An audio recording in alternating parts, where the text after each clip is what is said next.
So, hello everyone. You are watching Erodo's Finest Solution by Vishal Zindal at my channel ससुरा physics. चलो बाबू एक बार इस सवाल को अच्छे से देख लो। तो बाबू ध्यान से देखना, इरोडो का क्वेश्चन नंबर 46 है ये इलेक्ट्रोस्टैट्स का, और डाइपोल पर फोर्स निकालने का एक बहुत सुंदर सा सवाल है।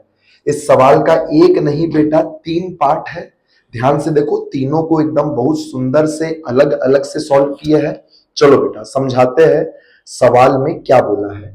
सवाल में बोला है बेटा एक इनफाइनाइट वायर है जिसका चार्ज पर यूनिट लेंथ दिया हुआ लैम्डा, और एक डाइपोल है बेटा जो कि उस इन्फानाइट वायर के सामने रखा हुआ है।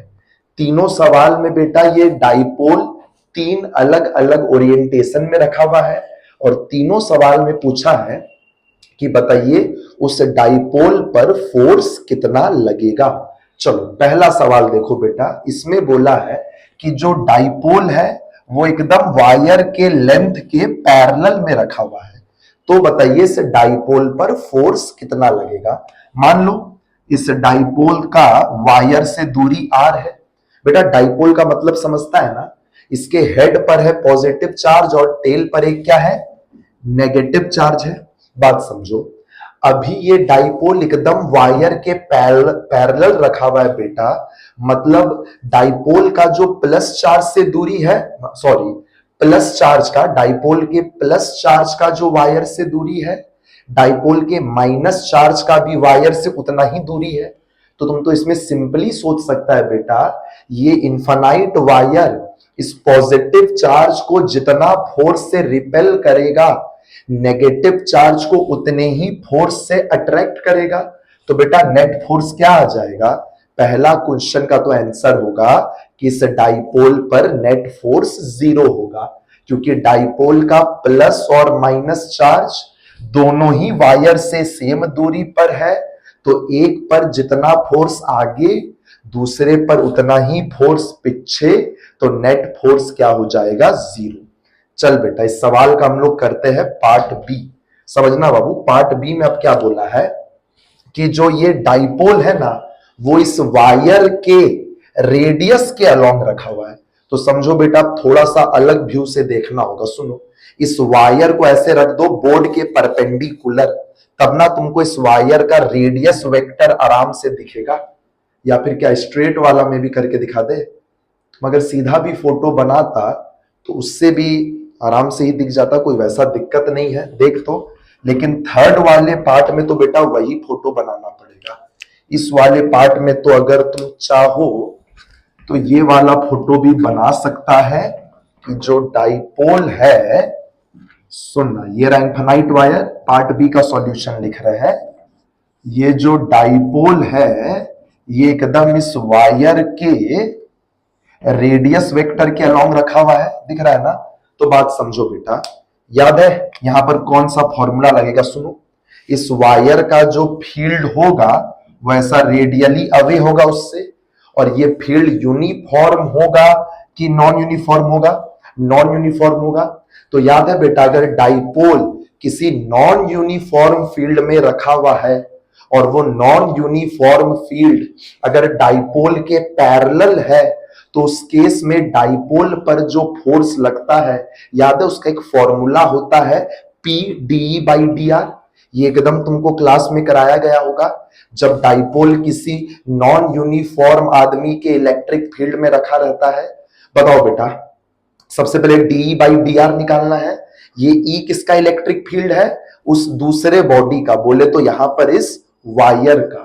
बताओ बेटा आर डिस्टेंस पर वायर का इलेक्ट्रिक फील्ड कितना होता है, 2k लैम्डा बाई आर होता है, ठीक है ना। तो बताओ इसका डिफरेंशिएशन पहले करना है, डी बाई डी आर। बताओ डी बाई डी आर का आंसर क्या होगा, 2k लैम्डा तो बाहर रहेगा, 1 बाई आर का differentiation minus 1 by r square होगा। तो बताओ बेटा फोर्स का आंसर क्या होगा, P into d by d r का मैग्नीट्यूड। तो आंसर आ गया 2k lambda p by r square.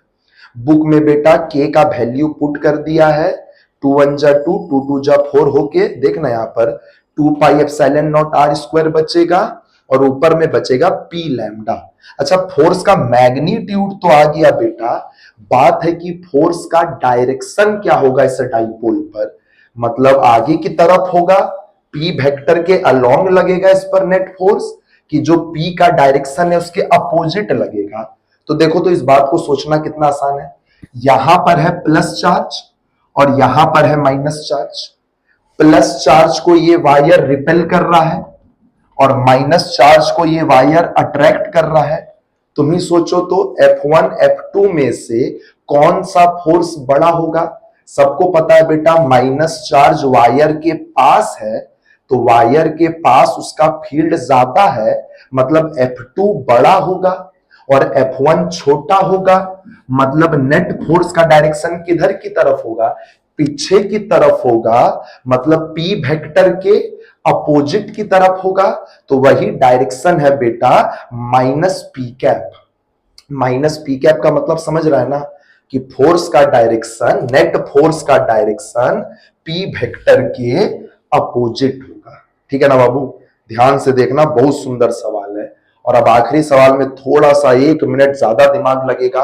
आखिरी सवाल में तुम पढ़ो क्या बोला है, कि जो डाइपोल का ओरिएंटेशन है ना, वो वायर से भी परपेंडिकुलर है और रेडियस वेक्टर के भी परपेंडिकुलर है। वायर के लेंथ से भी परपेंडिकुलर है, वायर के लेंथ से भी परपेंडिकुलर है और रेडियस वेक्टर के भी परपेंडिकुलर है। तो बेटा इस बार इस वायर को कैसे रखे, समझ में आ रहा है ना। इस बार इस वायर को हम लोग रखे z के अलोंग, ठीक है। तो रेडियस वेक्टर है y के अलोंग और इस रेडियस वेक्टर है x के अलोंग और इस डाइपोल का ओरिएंटेशन है y के अलोंग। बस 1 मिनट का समय बाबू, ध्यान से देखो, वहां पर प्लस चार्ज है, यहां पर माइनस चार्ज है। अच्छा, एक बार के लिए डाइपोल का लेंथ अज्यूम कर लो ना। डाइपोल का लेंथ हम 12 अज्यूम किए, L और L 12, ठीक है ना। तो ये जो वायर है बेटा, इस प्लस चार्ज को इधर रिपेल कर रहा होगा और यही वायर इस माइनस चार्ज को अपनी तरफ अट्रैक्ट कर रहा होगा। बताओ तो नेट फोर्स क्या आएगा। ध्यान से देख बेटा, एक्स वाला कंपोनेंट तो हमको दिख रहा है, कैंसल आउट हो जाएगा, पर दोनों का वाई वाला कंपोनेंट क्या हो जाएगा, एडअप हो जाएगा। तो बताओ नेट फोर्स क्या होगा, एफ कॉस थीटा और एफ कॉस थीटा, मतलब 2f कॉस थीटा। ध्यान से देखो, सुनो, देखो लो, ये f का वैल्यू है। बताओ बेटा, चार्ज पर ये वायर फोर्स कितना लगाएगा, QE, जहां पर पॉइंट चार्ज का चार्ज, और बताओ वायर का इस डिस्टेंस पर इलेक्ट्रिक फील्ड क्या होगा। बताओ ये वाला डिस्टेंस क्या होगा, ये r है और ये l है ना, तो पाइथागोरस से वाला डिस्टेंस क्या होगा, under root of r square plus l square. तो देखो Q पॉइंट चार्ज का चार्ज और वायर का इलेक्ट्रिक फील्ड का वैल्यू 2k लैम्डा बाई ये वाला r, जो कि पाइथागोरस से निकाल ले, f cos थीटा और इंटू 2, क्योंकि ये समझ में आ रहा है ना, क्योंकि f cos थीटा और f cos theta, net answer क्या होगा, 2f cos थीटा। तो ध्यान से देख लो बेटा, यहां पर इसको पुट कर दिए, कुछ नहीं किए हैं, बाकी सब तो सेम है, बस cos थीटा का वैल्यू पुट कर दिए ट्राइंगल से, बेस बाई हाइपोटेनियस, बेस कितना है L के बराबर और हाइपोटेनियस ये वाला पार्ट। थोड़ा सा सॉल्व करना बेटा इसको, K का वैल्यू पुट कर दिए 1/4 पाई एप्सिलॉन नॉट, ये 2 2 जा 4 हुआ था ना, ये 4 से ये 4 कट गया, बात समझना। देखो तो बेटा, बताओ तो यहां डाइपोल मोमेंट का फॉर्मूला क्या होगा, डाइपोल मोमेंट का फॉर्मूला Q इंटू 12 ना होगा। अरे डाइपोल का लेंथ को हम लोग Q 12 ना माने बेटा, तो डाइपोल मोमेंट का वैल्यू क्या होगा, Q इंटू 12 ना होगा। पर यहां पर देखो QL वाला टर्म बन रहा है, तो बताओ QL वाला टर्म को अपन क्या लिख सकते हैं, P/2, बाकी लैम्डा एज इट इज है बेटा, ये L R के सामने बहुत छोटा है, तो L स्क्वायर को नेगलेक्ट मार दिए, तो बचा R स्क्वायर, और देख लो pi epsilon naught as it is बचा हुआ है। और बताओ तो बेटा फोर्स का डायरेक्शन किधर है, P वेक्टर के तरफ है कि P वेक्टर के अपोजिट है, P वेक्टर के तरफ ना है बेटा, तो फोर्स का डायरेक्शन देखो बाबू, प्लस P कैप लिखा हुआ है, ठीक है ना। चलो बाबू, थोड़ा सा अच्छा क्वेश्चन था, एक बार इस सवाल को अपने से करने का कोशिश करना बेटा। ये सब सवाल अगर सीख जाएगा बाबू तो जेई एडवांस बिल्कुल भी दूर नहीं है। चलो बेटा, tata bye bye, best of luck.